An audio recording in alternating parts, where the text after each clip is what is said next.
Welcome to This Dream House. It's the lifestyle podcast all about the house. I'm your host, Chef Mark Calix, and we're here with the football episode. The big game is coming up, so we're going to talk to the experts. We've got Chef Katy from Stir Cooking School. You want to learn how to cook better in your home? You want to have a great time in the kitchen? Maybe you want to entertain clients or guests, impress at somebody special? Take them to a cooking class. Not only do you get a great meal, but you also get a wonderful cooking experience. So we're going to learn more about that. We're going to hear from her the top 5 must-have Super Bowl food items. And finally, we're going to hear from our next expert, Kevin Kistner. He's from 104.3 The Fan, that's sports radio here in Denver. And he is our sports expert. He used to be our co-host back when we were on the radio on 104.3 The Fan. Same show. Now we're on a different format, and we miss Kevin tremendously. So I can't wait to catch up with him. And finally, we're going to talk about food. So our show's topper here, our chitter chatter, is typically something about food. I'm supposed to talk about something that I find interesting every week, and I find food interesting. And I found this extremely fascinating. So Kevin Hart, the comedian, is opening a plant-based chain that's coming for Chick-fil-A and In-N-Out. So it's called Hart House, which I love that name. And what's interesting about it is that they're doing, let's see here, plant-based chicken sandwiches, nuggets, and burgers, affordably priced from $6 to $8. Combo meals under $15, and they're making their own proprietary patties. So they're not using Impossible Burgers like maybe Burger King or some of the other burger chains out there are using. They have a new flagship location in LA, and to be ironic, they found and took over an old McDonald's that had went out of business. They remodeled it into a very fashionable looking place, and one of their advertising slogans is "Open on Sunday," which is a shot across the bow, of course, to Chick-fil-A. I'm not a huge Chick-fil-A fan. I don't love entirely brown food for dinner or lunch. So it's brown chicken, brown bun, brown fried potatoes, so on and so forth. It was explained to me by a friend of the family that it's popular because children like it. And that's fair enough. I think if you have a child, which generally has an unrefined palate, they're going to love that. And particularly if you're in a hurry and you have a kid that doesn't eat anything, yeah, you're going to stop at Chick-fil-A. That's fair. I don't have children of my own, and the children that are in my life are adults, so I can't relate to this. But when I do have grandchildren, I've been told, be prepared to make lots and lots of stops at Chick-fil-A. Fair enough. I do appreciate that they've stuck to their guns with the closed on Sundays. Being a restaurant professional, having worked in restaurants, my entire 25 years of my working career, before I moved on to food education and podcasts and television and all the other wonderful things that I'm blessed to do, I got to tell you, Sunday's the hardest day of the week to not only work, but the schedule. You got football season. Everybody wants a day off. Some people have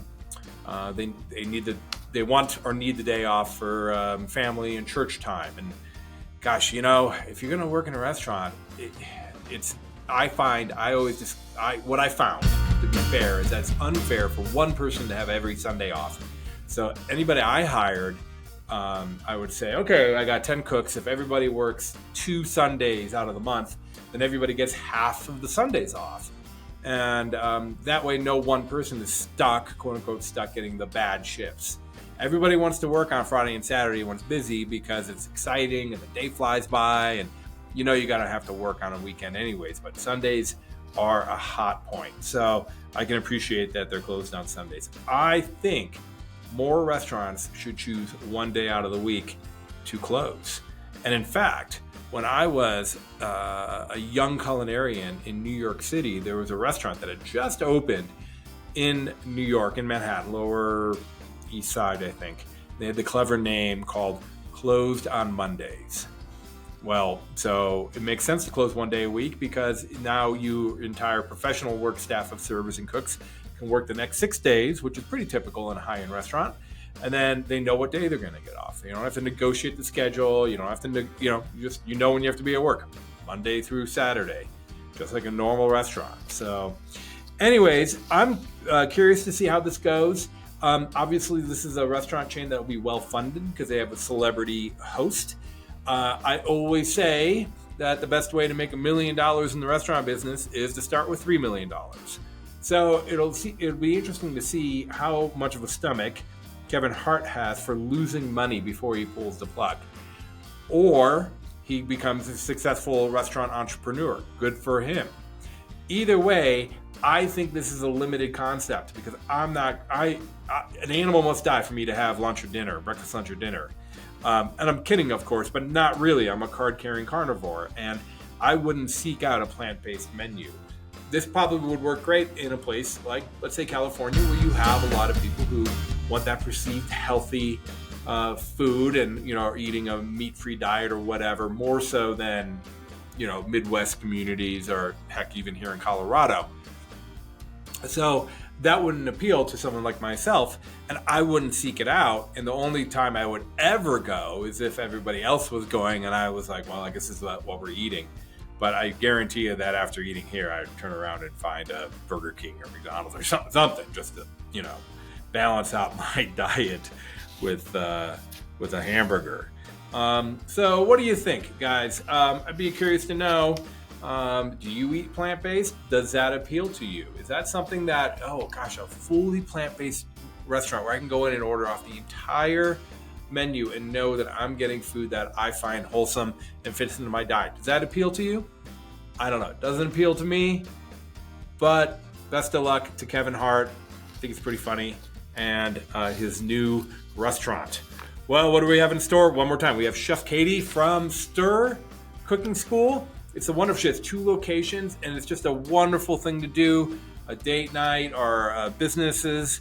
You want to have a cooking class, you get the hands-on experience, fellowship. Everybody gathers in the kitchen anyway, so why not let somebody else do the dishes for you and the grocery shopping.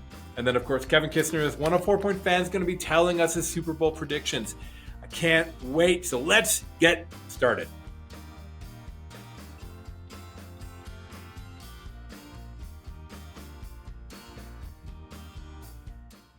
Back with our first guest, Katy Foster from Stir. Welcome to the show. Thanks for having me today, Mark. Well, I'm so excited to have you on the show because I love your business. I love cooking. I love teaching cooking, and that's what you specialize in, right? Yeah, absolutely. Stir is all about teaching newbies and people who are really, skilled in the kitchen in general. So that's what I love about it too, that it just kind of allows everyone to have a cool experience in a kitchen and learn something. Yeah, so I understand that your Stir originally started with one location, and then you've expanded. So talk about first location, and then why you need 2 spaces. Sure, yeah, because they're actually really close together. So Stir, the original location, which is located in the Lohi neighborhood of Denver, opened in 2010. So a little over 13 years ago it opened, or almost 14 years ago. And it has been super successful up in that location. I mean, if anybody is familiar with Lohi, especially over the last 12 years, the amount of growth in that neighborhood in general has been astronomical. I mean, I remember when the Core Power down the street from Stir was this sketchy laundromat that nobody wanted to go to. And now it's a Core Power with condos above it. So that just is a perfect example of how much growth has been in that neighborhood. And so with Stir and being a recreational cooking school, it's just been really great to be in that neighborhood.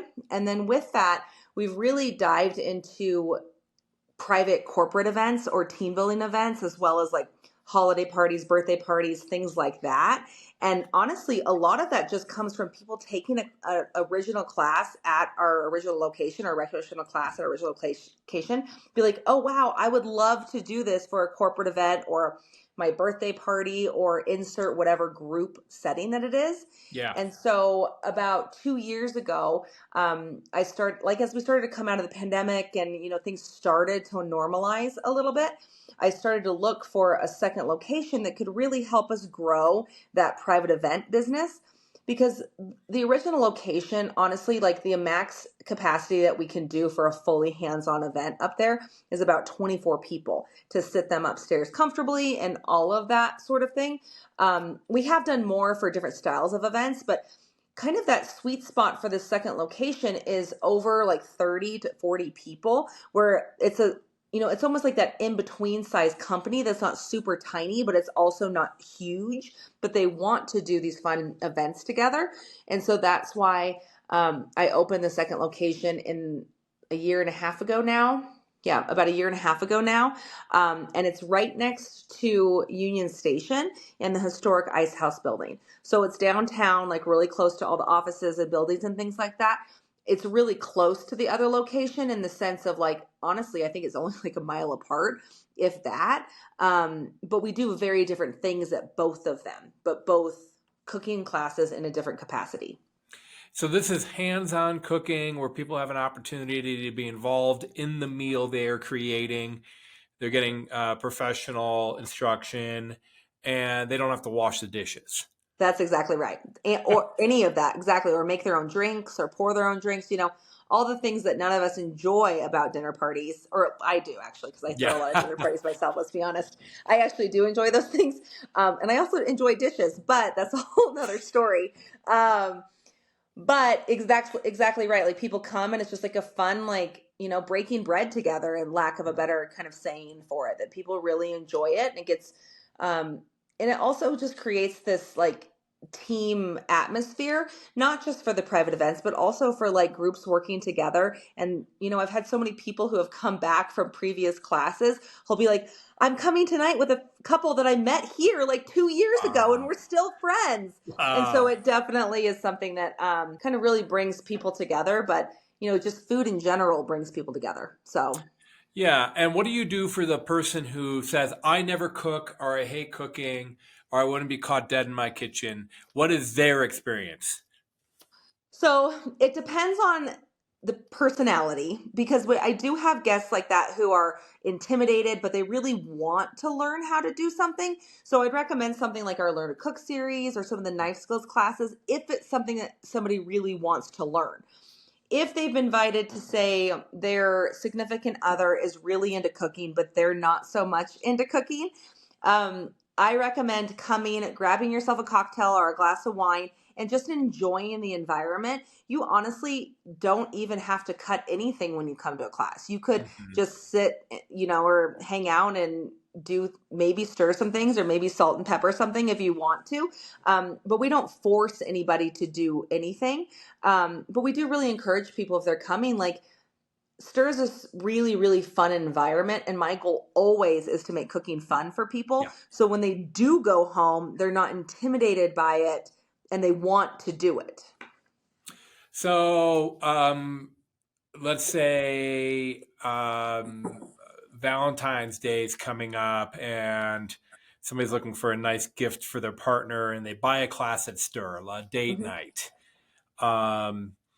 What might a typical menu for a date night be like? So we do about 3 to 4 date nights a week. So usually they're on like Thursday, Friday, Saturday, Sunday.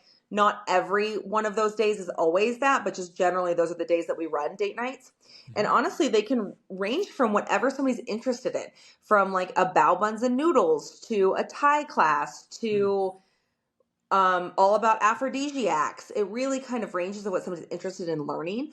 We do have classes that are really classic things, like date night surf and turf is a really popular one. So it doesn't have to, totally. It doesn't have to be like an intricate cuisine. It can be kind of a variety of stuff. Some of our most popular ones are definitely like the Italian classes that sell out all the time, which are great. new popular ones would be those bao buns and noodles ones, spicy Szechuan, but just a lot of kind of Asian or international flavors have been a lot more popular in the last couple of years than they have been in previous years. Let me ask you, how did you get into cooking? So I grew up in Texas. My mom didn't grow up cooking. She grew up in Nova Scotia. So my mom's from Canada, and she grew up with a huge garden in her backyard. I grew up with a huge garden in our backyard. Yeah. My dad had a ginormous garden. And so my mom didn't know how to cook when she met my dad, but she was kind of forced to, based on this garden that she had, to utilize all of the product. And she was used to the garden because she had it growing up. But in Nova Scotia, it's such a small area that they're not really exposed to a lot of different food. It's like meat and potatoes and like that sort of thing. And so we, at least twice a week growing up, would have what my mom called new night. And it was something that she'd never cooked before. And sometimes it was amazing. And then sometimes Not so much. not so much. But she now is like an amazing cook. So she really got into that, instilled in that growing up, that like family dinners are really important and learning to cook is really important.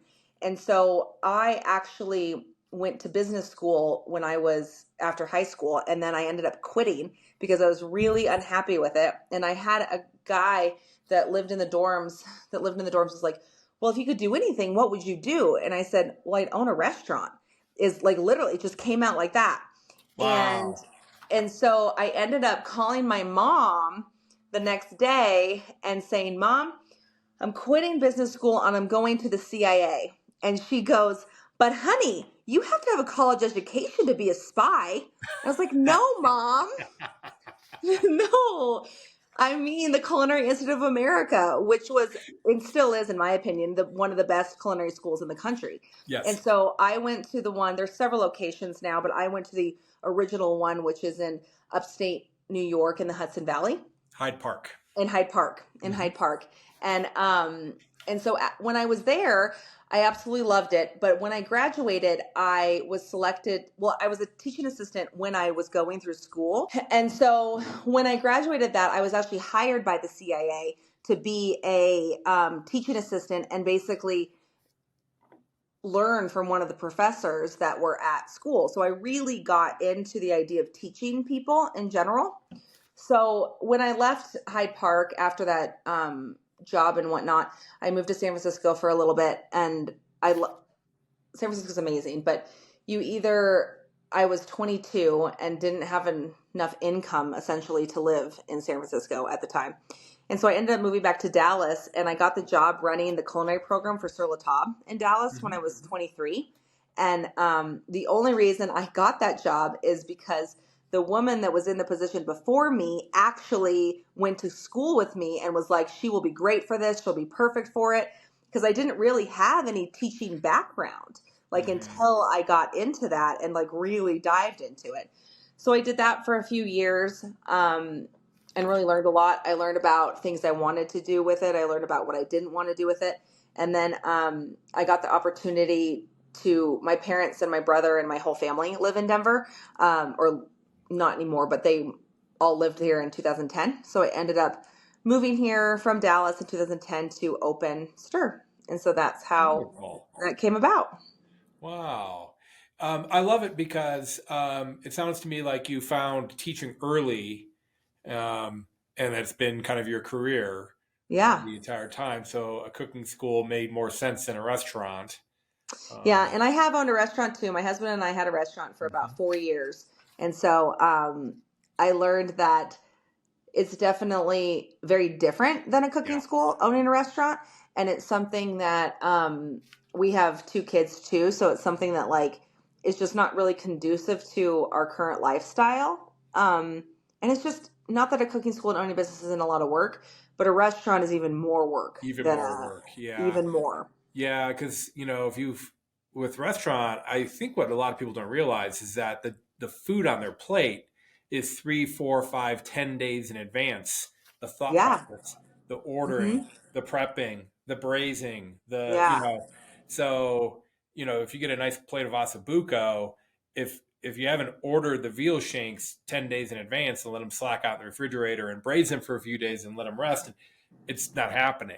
Right. Whereas in a cooking class, it's kind of like a shell, like they're Yeah. inside this little bubble for 2 hours, Mm-hmm. and they arrive into the bubble and they leave, and Yeah. it's a whole different experience. It's like playing restaurant. Yes. Yeah, Yes.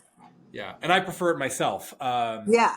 And I love it because we have so many parallels. I started my teaching career in earnest at Sur La Table as well. Yeah. Yeah, about now we're going back almost 12 years. So, Yeah. and I About don't around have. the same time ish. Wow, yeah, Totally. that's right. Yeah, Ish. we we're Different areas of the country, but right, right. But it's fun that there's some parallels there. yeah. Well, before we move on to talking about food for the big game, how does somebody find Stir and sign up for a class? So a couple ways. You can just visit our website, which is stir2learn.com. It's super easy to sign up for a class coming up. You can also follow us on Instagram, which is at stir to learn, which you can link to that really well. Or honestly, if you just Google Stir Cooking School Denver, it like or even just Cooking Schools Denver, it pops up pretty high on the list. So we Great, hope you and join that. that would be true if somebody wants to take a class, just them and their sweetheart, or maybe their Mm-hmm. family, and then also private events if they Yep, have a it's all on business. one website now. I used to have a separate one for the downtown location, but I recently combined them to create ease for people for signing up. Yeah.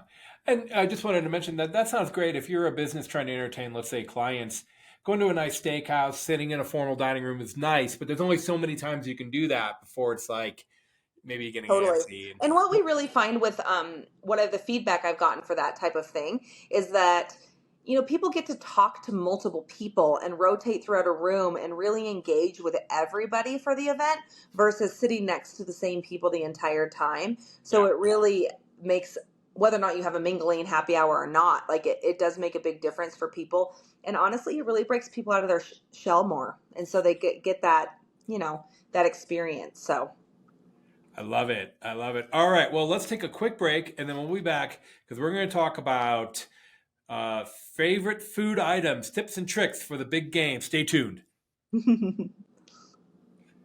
Okay. And then, and we're back. yeah, exactly. Sam might or might not throw a commercial in here.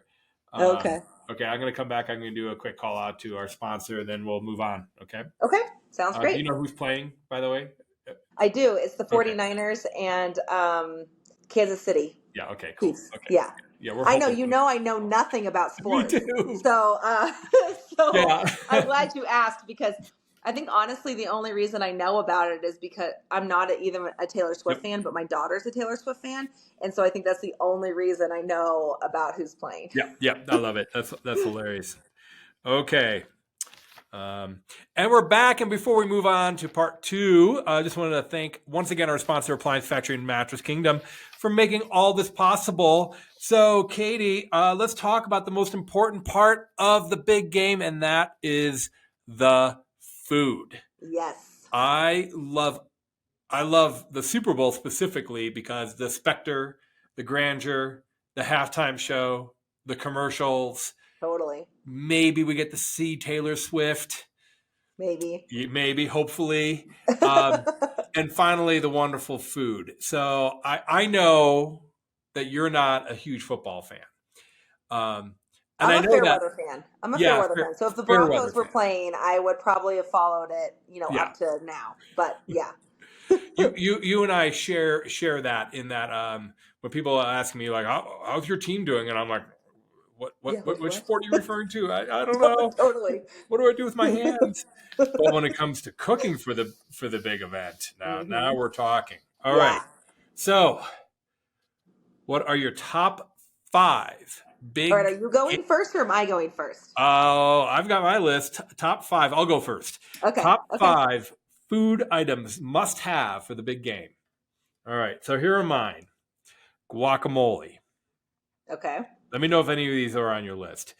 And the key production point to guacamole is to make sure you save the seed. Put the seed in with the guacamole, and the mere presence of the seed keeps the guacamole from turning brown. Yes. So do you think that if you say guacamole, do you think if I say 7-layer dip, do you think that counts as like similar?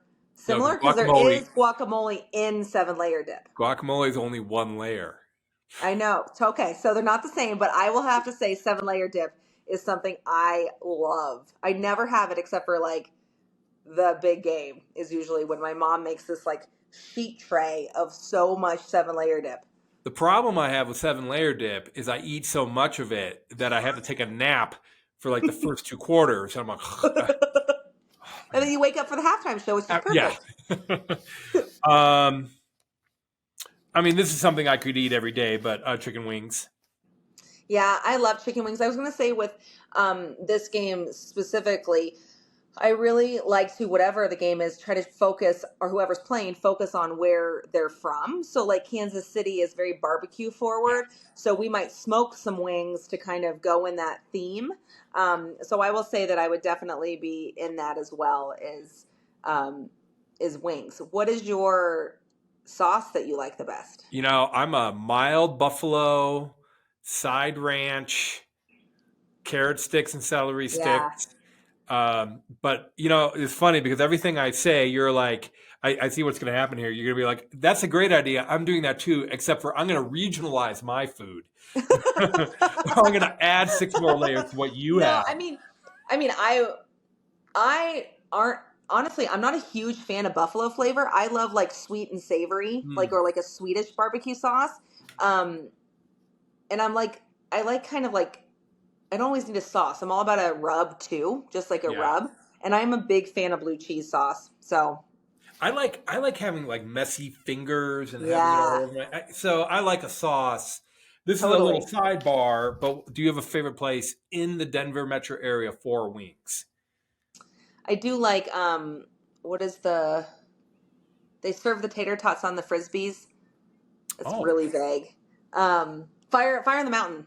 oh, Fire on the Mountain. Fire on the Mountain's Yeah, very good. Yes, yeah, we ate there recently, had a nice time. yeah, Um, I was impressed with like some of the vegetarian options they had too. We had yeah, vegetarian friends totally. there and buffalo cauliflower and all Yeah. that. I'm a Golden Flame guy. Ooh, I Um, do love Golden Flame. yeah. I do love that. I also really love what is the it's like gold it's like gold barbecue sauce. They have it at have you ever had the wings from Cherry Cricket? No, They're really good that's a actually. good idea. Yeah, Great. Now I'm they're really hungry. good. Yeah. Okay. I this might be on your list because this is something that you are well known for, popcorn. And I have truffle and Parmesan popcorn. Ooh, yum. That's not on my list, but I would love to have that. I just like chips and dips if I was like the snacky stuff. I rarely eat Fritos, but at the Super Bowl, I always eat Fritos. Like it's not Yeah. a chip that I usually gravitate to, but for some reason, I just always like to have Fritos for the Sometimes game. you need something like spongy in your stomach to sop up the grease.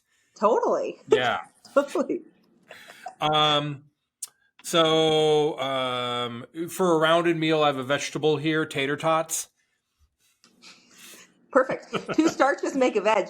I was gonna say I love tater tots, but I like loaded tater tots is what I was gonna say. Kind of Yeah. similar. I love potato skins too. Um, I love potato skins. They're definitely on my top list for it.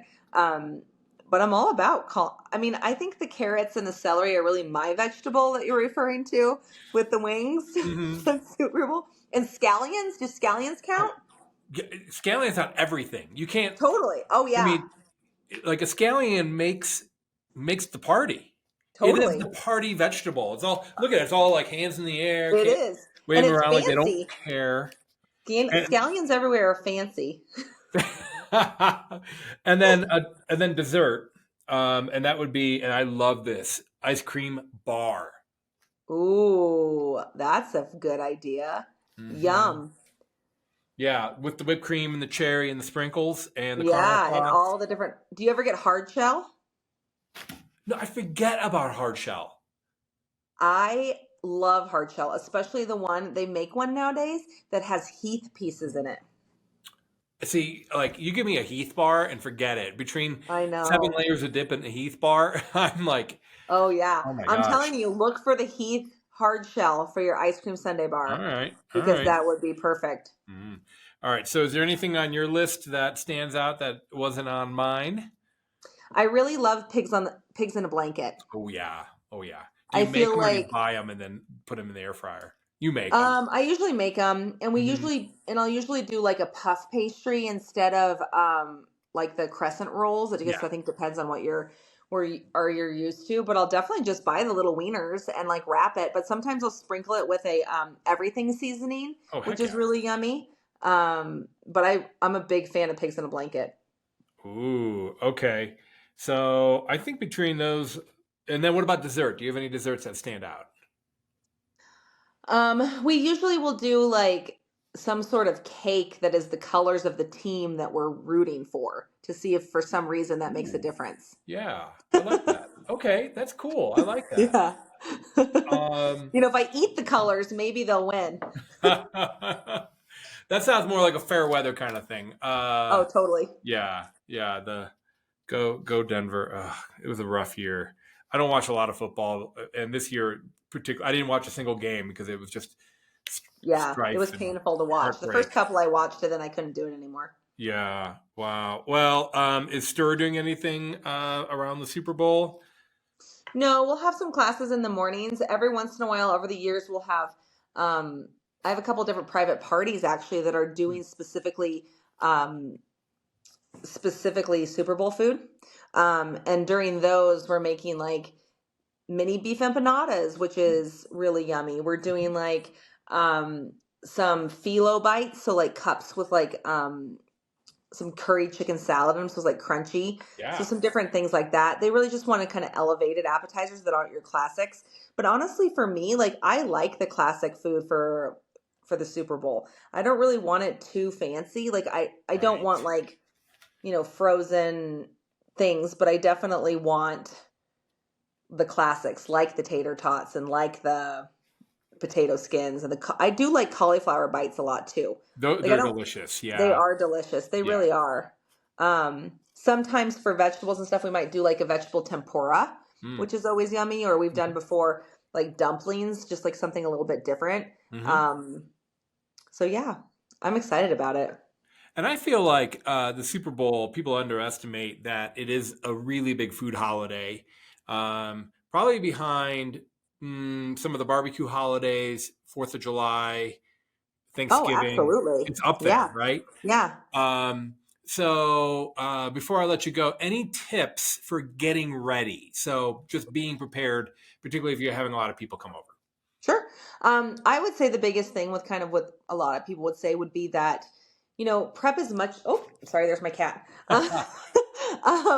Prep as much ahead of time as you can. So something like, a 7-layer dip, for instance, you could make 2 days in advance and just wrap it really well and then put it out. Same thing with your guacamole. If you put the pit in it, like you were saying, you could definitely make that sort of thing ahead of time. I also think for those of you who have air fryers, I mean, I'm a chef and we still use our air fryer. I think an air fryer is an excellent, you can definitely use that a lot for something like that. But I think that's the biggest thing is like prepping as much ahead of time as possible.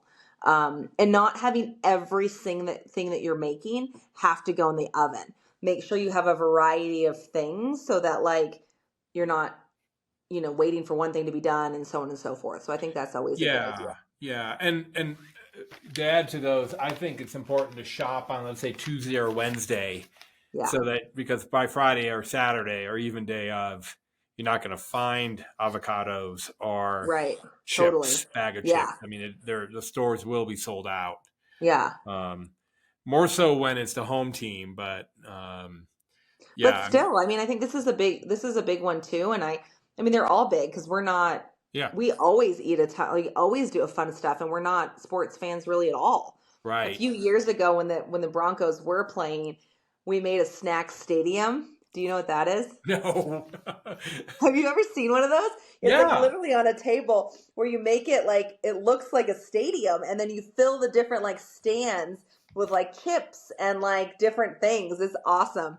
I'll send you a picture just so you see it. It's please. ridiculous. Yeah, I get mean, that up on your Instagram for the big game. We want to I see that. should, yeah. It's Yeah. like if you don't have Snack Stadium, are you really doing it? Why even show up to the game? Why even show up?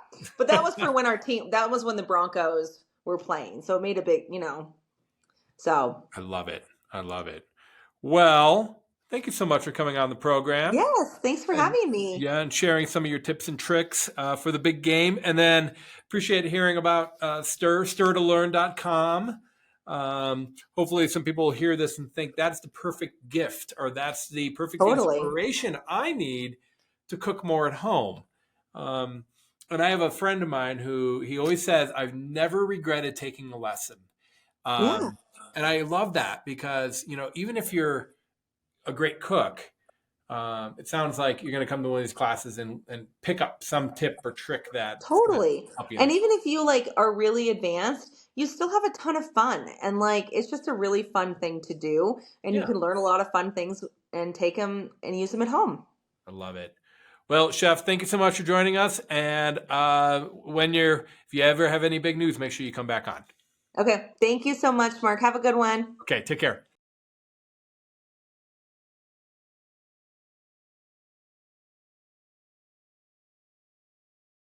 And we're back with our next guest. It is Kevin Kistner. He is a producer at 104.3 The Fan here in Denver. It is a sports radio station. He's also on The Hook podcast, which is super interesting. It's about country music writing. And finally, he's the former co host of This Dream House, the radio show. But now you're on the podcast as a regular guest. I love the podcast. Glad to be on, man. Well, we're thrilled to have you back. I missed you, buddy. And we have you on because you are our sports expert. And what I appreciate about the way you can explain sports is that you can get into the nitty gritty and the details, and you can explain it to at least me at a very basic level because I watch one, maybe two games a year. This year I'm going to watch one game. It is indeed the big game. I understand. I looked this up. It's San Francisco versus Kansas City. Yeah. Yeah. You're not Yeah. impressed. You're not Yeah. impressed. I'm dropping knowledge, and you're like, duh. All right. So before I get to predictions and all that kind of stuff, I want to talk about the important parts of the game. First off, what do you think about the halftime show? I believe it's Usher this year. Yeah. You excited for that? I'm thrilled. I grew up listening to Usher, Yes. It's gonna be way better than last year with Rihanna, I have a feeling. But Yeah, I thought she did okay, but I'm looking forward to Usher. And if you're Super Bowl famous, Super Bowl halftime famous, sometimes you don't find out until you get the call, I think. yeah. So good. I'm glad to hear that you're excited. What are some of your favorite foods for the Super Bowl, the big game celebration? Man, you can't go wrong with wings, right? Yes, and I I just mean, had Chef Katy on, and we were talking about favorite wings in Denver. So I'm glad you went there. yeah, I should be asking you, what do you like to make for the Super Bowl? I like is tons of food, Yeah, chicken fingers, can't go wrong with chicken fingers. That's my nickname. So I gotta throw that in there. You you know, do. yeah, some Mountain Dew with it. I like a lot of finger foods. I think Yeah. my aunt and uncle, they have a big party every year for the Super Bowl, and it's always we get as much food. I think we've had Korean barbecue at times. Oh yeah. Maybe Heck some yeah. Chinese food. Just everyone kind of brings something, and we all just pitch in and just get as much food as we can. I mean, you can never have I enough love it. food because every commercial break, I am up grabbing something. Right. So we just had Chef Katy on, and we were talking about 7-layer dip, Ooh, wings, popcorn. I love tater tots, and we love ice cream bar for dessert. So yeah. those were you're yes to all of that. But Yeah, anything food, I'm all in. okay, I love it. Okay. Um, what do you think about the Taylor Swift controversy? The 46 seconds of airtime that she gets. At 46 each time, or Yeah, totally? I'm a Swiftie. I got my bracelet on. You see. Yeah, yeah. So I appreciate her music and talent, and I love that there's this romance blooming. Her and a football player. It seems so all American and innocent. It's like there's a Carrie Underwood song out there, All American Girl, and it's like the exact story. Yeah. I'm not the big Taylor Swift fan, but Okay. I'm not against everything that everyone's kind of been freaking out about. Right. She's just there to watch her boyfriend play football. Like, she's there to Yeah. support him. It's not like Yeah. she's doing anything controversial or anything like that. If you want to be mad that they show her 400 times a game, get mad at the NFL. Don't get mad at Taylor. Right. Right. It's bringing another element to the game. More women are getting involved and getting excited. I think it's funny. I think it's fun. I actually predicted from day one that Travis and Taylor would get married. So I guess I'm kind of rooting for this to work Yeah. out. Heck yeah. Maybe she'll be a distraction for the Chiefs this week or next weekend. Well, I think it's fair to say that virtually every player on the field has loved ones, significant other in the stands watching them, and they're not getting the airtime. But I bet some of them wouldn't mind it. They're just not famous in their own right, like Taylor Swift is. Yeah, right. I mean, but some of them might be like, "Hey, why can't I? Why can't they show me?" Or Right. maybe they don't want to do it. I know a few players. They don't. Their wives just don't want to be in the spotlight. They're like, "Let us just do our own thing, and show someone else." But it's part of the game. Well, I appreciate your insight into that. And then finally, we're going to get to the game predictions here. So I know that you talk sports all day, every day with a lot of professionals. So what's your take? Who do you think is going to win, and by how much? Yeah, I think this is going to be a really, really, really close game. I think it might come down to who has the ball last for a game-winning field goal. I really, really been cheering for the Niners all year. I thought they had the best overall team. It's going to be a close one. I mean, the Chiefs have been there. You got to remember, this is a rematch from the 2019 season, 2020 Super Bowl, I think it was. And the Niners had control of that game the entire time. Late in the game, the Chiefs pulled one off, and Jimmy Garoppolo for the Niners was the quarterback. He didn't make a pass on 3rd and 6, 3rd and 9, something like that to Emmanuel Sanders. And that was kind of the difference maker that kind of could have put the nail in the coffin. And the Niners weren't able to capitalize. So I think for the 49ers, this is your chance. You are back in it. You have a chance to get some revenge. Most of those players are still back on that same team. That was my question. Yeah, to go back against the Chiefs. So it's not much has changed between these two teams. Other than maybe one quarterback, a few players here and there, but the coaches are there. It's going to be the two of the best offensive minds in football going at it from the head coaching standpoint. So it kind of what I might be hearing you say is it's going to be a close game, and regardless of who wins, that they've earned that win. That it's gonna come down to a nail biter. Yeah, definitely. I'll give you my prediction. I think the Niners win it. I think this is the year Kyle Shanahan. And for everyone in Denver, we're all local here. Christian McCaffrey, Kyle Shanahan, they're all Bronco connections. So we're going to be pulling for that. I know that for sure. I'm going to say 27-26 Niners. Wow. Maybe with a game-winning field goal. Wow. Okay. That is razor thin and as tight as you can get. As close as you can get. As close as you can get. So let me ask you this. After the Super Bowl, there's kind of a vacuum, a football vacuum. So you being, definitely on the pulse, what happens the first week or 2 weeks? I know there's other professional sports going on, but in the football world, what's your experience? What do the players do? What do the coaches do? What do people who report about football? What do you guys do? Do you take a week off? What happens, or is it next season immediately? Yeah, I'll tell you, the coaches, the players, that are participating in the Super Bowl, it's finally vacation time. They are on that first flight out to Cancun or wherever they're going.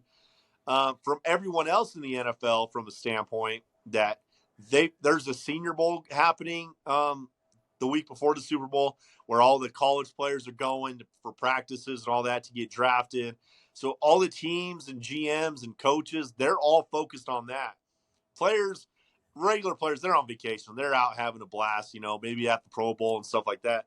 Then you got the Combine coming up in a couple of weeks, where every GM and head coach goes to Indy to put these guys through drills. And then you got the free agency and draft. So there's really never an off season for coaches and GMs. It's just mainly for the veteran players and stuff like that. So got it. Got it. So it's year round. it's a year-round sport for basically everybody except for the guys on the field who get a brief break. Yeah. Yeah. Wow. Well, that's pretty intense. As someone who never excelled at ball sports, I'm always interested to hear how the sausage is made. Ooh, sausage. That's going on the menu. So, yeah, there you go. There you go. Well, Kevin Kistner from The Hook Podcast, from 104.3 The Fan, Denver Sports Radio. He's a producer in the background, but I'll tell you, I think it's only a matter of time before they should let you shine, get on the mic, because we appreciate your insight and just how clearly you can just explain what is a very complicated sport to a simple mind like mine. So I appreciate that. Yeah, I mean, unless you want to get in X's and O's, we'll stay pretty open. Well, we're going to wrap up the show. I'd like to thank our sponsor, Appliance Factory and Mattress Kingdom, for supporting this show. I'd like to thank Chef Katy from Stir Cooking School, and of course, I'd like to thank you, Kevin, for coming on the show. We'll see you a couple times a year to help us out through the big sporting events. We appreciate you, buddy, and go Niners. Appreciate it. Go Niners. Okay, well, take care. We're good to see you.